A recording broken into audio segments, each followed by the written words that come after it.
How's it going, everyone? Theme Park Tracker here with another update at Six Flags Magic Mountain. Work continues on the Tatsu REPAINT, the DC Universe area, the Wonder Woman Raptor, and other projects around the park.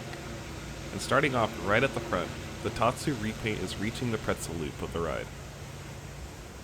They were power washing all of the dirt and grime off the supports and track. Something interesting I noticed is the parts that they power washed, such as the red, look almost like new paint, just because of how much dirt accumulated over the years. Today it appears work stalled on the lift hill repainting, and today they focused on getting the pretzel loop section power washed.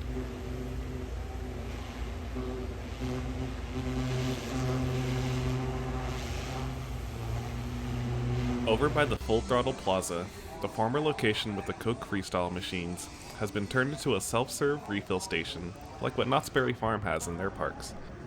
This new system will allow guests to quickly queue up for their seasoned drink bottle refills. Designated drink refill stations like these are something the park desperately needed instead of having guests who just want a refill to wait in the normal food lines. Under the Superman arch, the Justice League Season Pass advertisement received a cheap sticker that goes over the old pricing upgrade for season passes.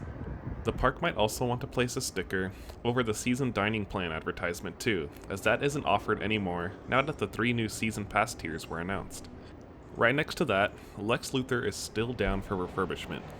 The 2 gondolas guests ride in are still missing, and it's assumed they are being taken apart and rebuilt from the ground up, as standard with refurbishments like this. Hopefully they get this reopened soon, because with Crazanity being closed as well, the park is sorely lacking in thrill rides compared to its amazing coaster lineup. Opposite of Lex Luthor, work continues on the DC Universe area. The Wonder Woman signage has been removed, and the entrance facade is currently only showing the wood skeleton. The actual spinner ride is still there, for now, and we don't know if the park plans on removing this entirely. We thought they were keeping the flash ride next door, but that was bulldozed along with the DC Universe arch. The old Green Lantern station now has a hole cut in the center of the building. This could be for a new entrance point, to have guests enter through the middle of the building rather than off to the side like you did for Green Lantern. The Ferris aircraft signage that you used to walk under to wait in line for Green Lantern has had its signage removed, but the black and blue arch still stands for now. This area is going through lots of changes, none of which were mentioned in the reveal video for the new Wonder Woman Raptor. Keep in mind this was considered one of the newer areas in the park when they converted it from Gotham City to DC Universe in 2011 with the opening of Green Lantern. Although they did freshen up the area, a lot of it was just colorful repainting of current, dated structures. So this complete land overhaul is a nice upgrade, even if they did just freshen up the area 11 years ago. Right next to Johnny Rockets, the park has added designated compost bins in the park, placed right next to the normal trash cans. These are marked for food waste only, and it's similar to a system Disneyland is testing in Tomorrowland, where trash, plastics, paper, and compost are all separated. In front of Crazanity, they added umbrellas to the tables that were sitting in the direct sun. This is a great change the park made, and now you can actually eat at these tables during the day. As mentioned earlier, Crazanity has been closed for maintenance. Right now they had some of the back panels up for each of the seats, along with a cable or rope dangling down from the top of the ride. Hopefully Crazanity isn't down for too much longer, as it's one of the more popular rides in the park among guests. On the opposite end of the Wonder Woman Raptor construction, there were actually workers in the station. Progress has been a little stagnant on this ride lately, so it's great to see something happening, even if it's not noticeable.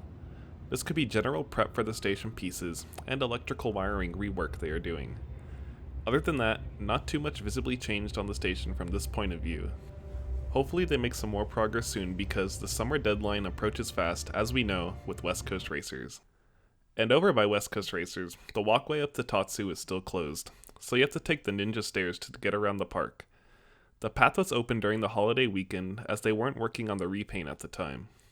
It's interesting how it was closed off today, as they weren't working on that area or had equipment there. The repaint is looking good, and as said earlier, efforts were focused today on the pretzel loop power washing.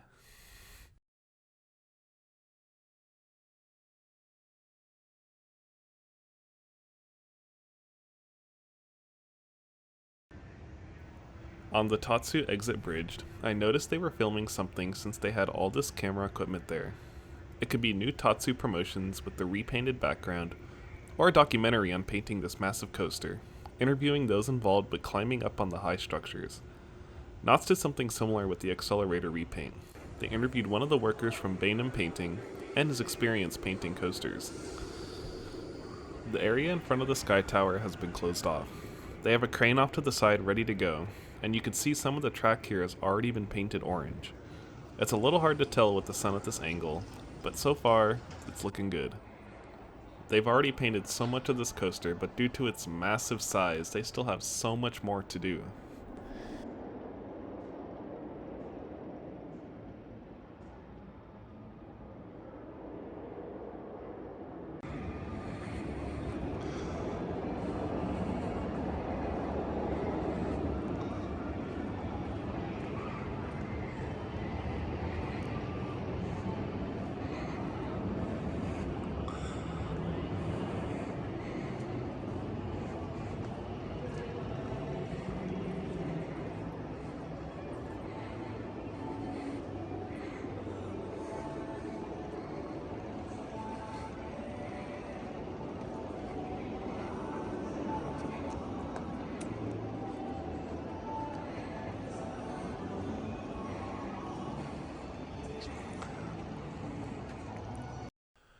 The restaurant next to Roaring Rapids finally added a switchback queue to get food.